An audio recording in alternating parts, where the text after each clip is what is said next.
Now, Trump is saying on camera, he said this, that Cuba's likely to fall because Cuba's been struggling. As Venezuela's been struggling, Cuba's been struggling because Cuba's very dependent on Venezuelan oil. We have that here.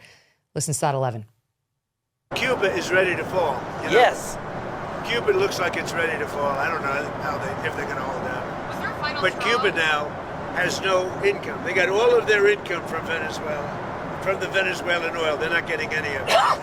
And Cuba literally is ready to fall. And you have a lot of great Cuban Americans that are going to be very happy about this. Oh my God. I mean, I'm sorry, Aaron, but the fact that Lindsey Graham is standing next to him going, yes, yes, is enough for me to know I don't want it. I'm concerned. All of the neocons have been celebrating this whole thing like it's, Christmas in January. And that alone gives me pause. When Lindsey Graham is cheering, I'm not.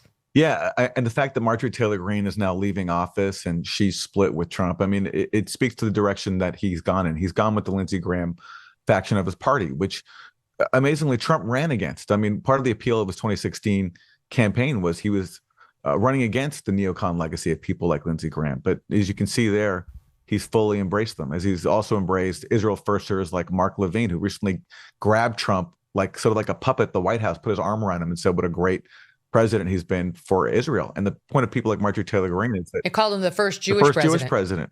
And the point of people like Marjorie Taylor Greene is that that's not what Trump ran on. And you can see where he's going. Look, I agree with Trump. I'll be shocked if Cuba survives all this. They're already in a terrible state, and they rely heavily on Venezuela, and people there are really suffering.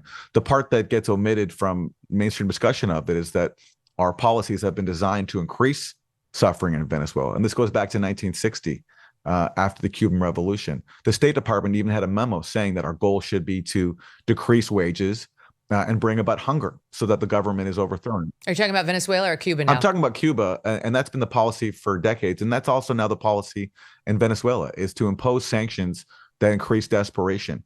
This doesn't mean the government is perfect, can't be criticized, it doesn't have responsibility for its problems. But if we're concerned about the suffering there, our responsibility is to not participate in it. And that has been exacerbated by these crippling sanctions. And on the issue of oil in Venezuela, I think Venezuela would love to work with the U.S. because the sanctions on its oil sector have crippled it.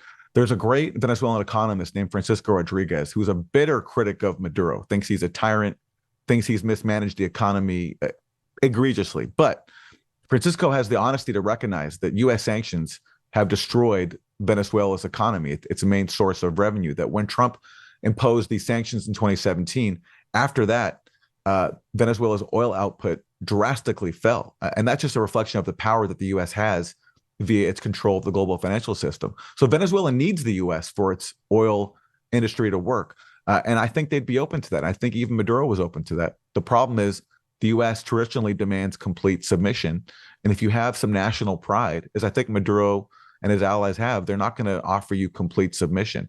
So if we weren't, I think the problem here is hegemony and the demand for complete control. If we're more open to compromise, to working with people, even if we don't like their system of government, we wouldn't have to go to these drastic steps. Right. It's, you can certainly say it's not isolationist. It's not non-interventionalist, which is what a very large faction of the Republican Party prefers now.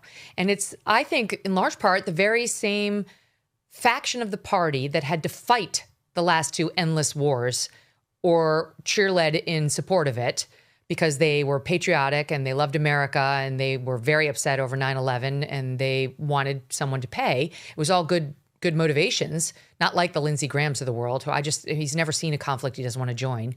But I think it's largely that same group. I mean, the first time I really started to think seriously about this was when I had, every Memorial Day we do a storied soldier on this program, and we talk about their war experience.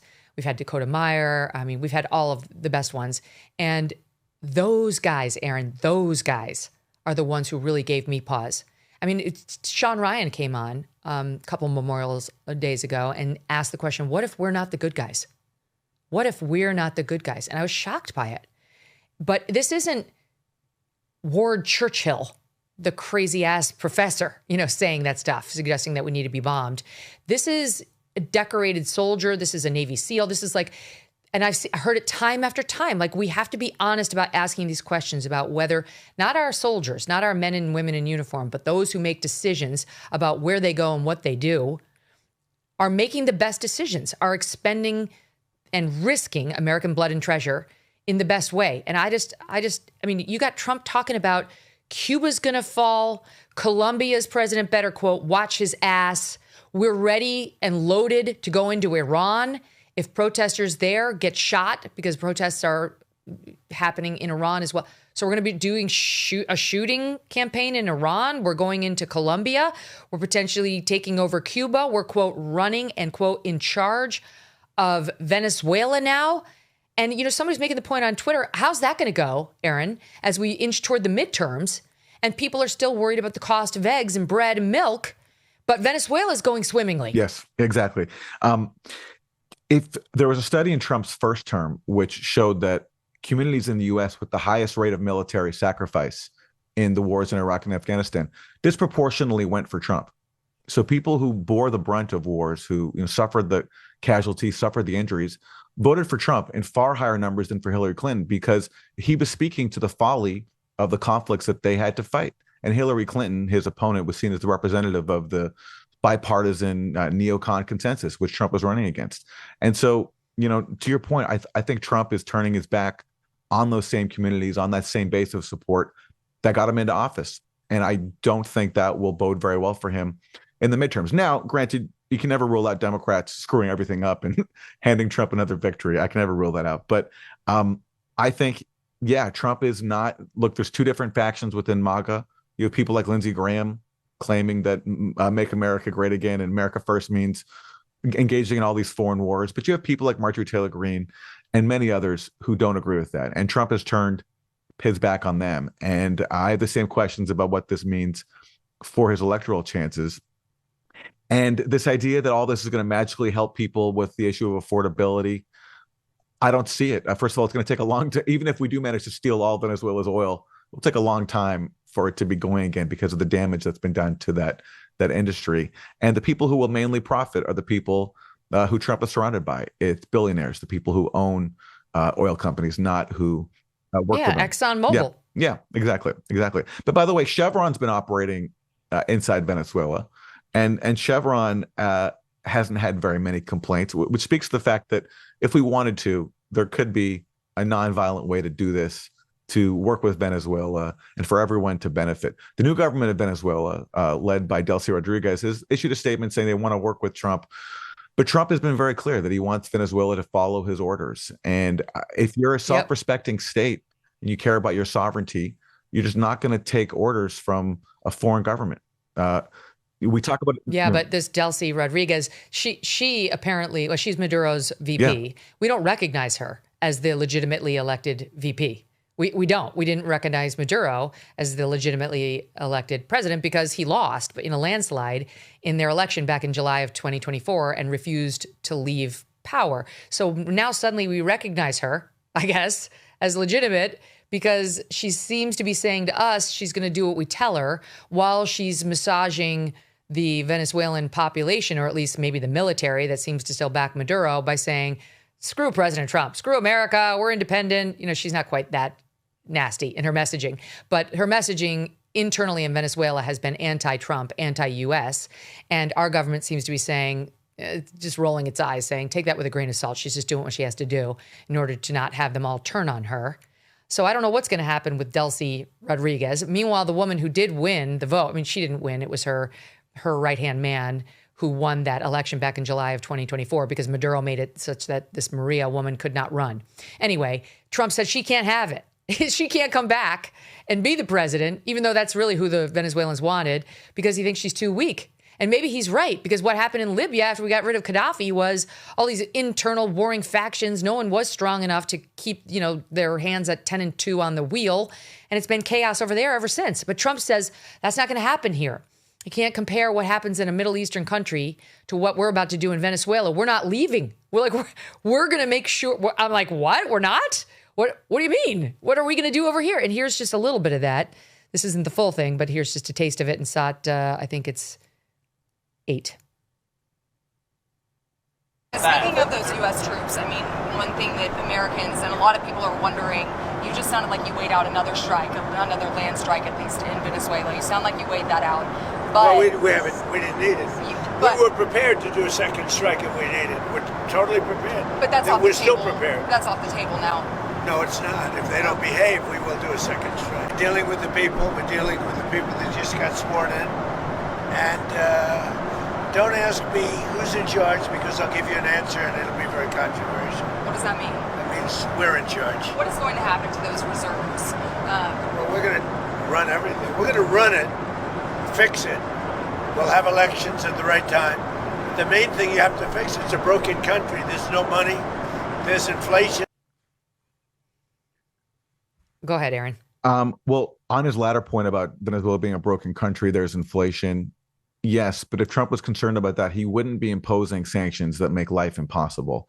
I went to Venezuela once in 2019 after Trump and John Bolton had launched their first coup attempt trying to install Juan Guaido. And I saw a very, very divided country.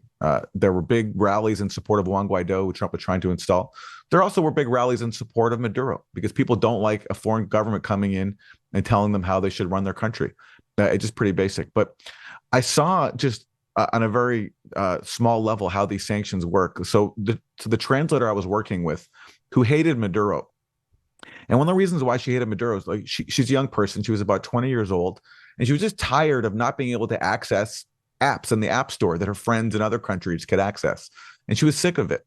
And I wondered, though, if she had been allowed to download the apps that she wanted, if conditions weren't tougher because of these sanctions, would she have had the same position? Now, maybe she would.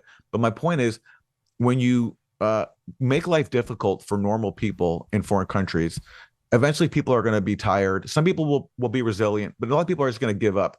And I don't think it's our right to do that, to punish ordinary people because we don't want to overthrow their government. And certainly it's not fair to solely fault their government. I'm not saying you can't have criticisms of Maduro, but to solely fault them for inflation when our policies are designed to increase inflation, to make the economy not able to function. Mm-hmm. That's what happens when you... Well, and he's terrible. He's terrible on human rights, which is another point that everybody makes. But we can't go around getting rid of leaders of foreign countries who are terrible on human rights. Like, well, we'd be policing the entire world. By the way, we should start in China. If we're going to do that, if that's our policy, we just get rid of all the bad people because we believe so much in human rights. Like, we're going to be very, very busy. We don't have enough troops. A new year means new financial goals, like making sure your savings are secure and diversified. Will this be the year you decide to talk to someone from Birch Gold Group? They use an educational approach with a deep understanding of macroeconomics. There are forces pushing the dollar lower and gold higher, which is why they believe every American should own physical gold.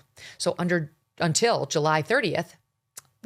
January 30th, if you're a first-time gold buyer, Birch Gold is offering a rebate of up to $10,000 on qualifying purchases. To claim eligibility and start the process, you just text MK to the number 989898. Birch Gold can help you roll an existing IRA or 401k into an IRA in gold, and you are still eligible for a rebate of up to $10,000. Consider making right now your first time to buy gold and take advantage of a rebate up to $10,000 when you buy before January 30th. Text MK to the number 989898. Claim your eligibility today. Again, text MK to 989898. Thanks so much for watching. If you like what you just saw, hit the subscribe button for more clips and full episodes.